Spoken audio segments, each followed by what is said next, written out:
Се чека Бугарија да ги формира работните групи во 4 области: економија, инфраструктура, евроинтеграции и култура, кои треба да ја засилат соработката меѓу двете земји. Од македонска страна, овие работни групи веќе се формирани и очекувањата се дека за економските прашања двете земји лесно ќе се усогласат.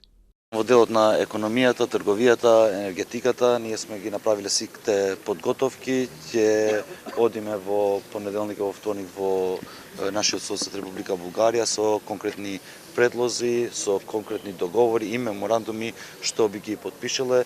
Ќе ги слушаме и нивната страна кои се нивните предлози и најверојатно во делот на економијата можеме многу лесно да се усогласиме. Економските теми, железничкото и авионското поврзување, активностите на работните групи ќе бидат во фокусот на заедничката седница на македонската и бугарската влада закажана за вторник во Софија. Теми за кои двете влади веруваат дека ќе ги подобрат билатералните односи. Но двајца поранешни бугарски председатели Росен Плевенлиев и Георги Прванов инсистираат на решавање на историските теми. Пожелавам им успех, но да не смятат, че само с коридор номер 8 или с някой друг инфраструктурен проект нещата могат да се разрешат.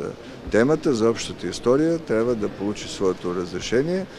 Актуелните председатели на Македонија и Бугарија, пак Стево Пендаровски и Румен Радев, сепак се насочуваат кон интензивирање на диалогот. Телефонски разговараа за најновиот развој на билатералните односи и за можноста за скорешна официјална посета на председателот Пендаровски на Софија, како и за интензивирање на комуникацијата на највисоко ниво во наредниот период.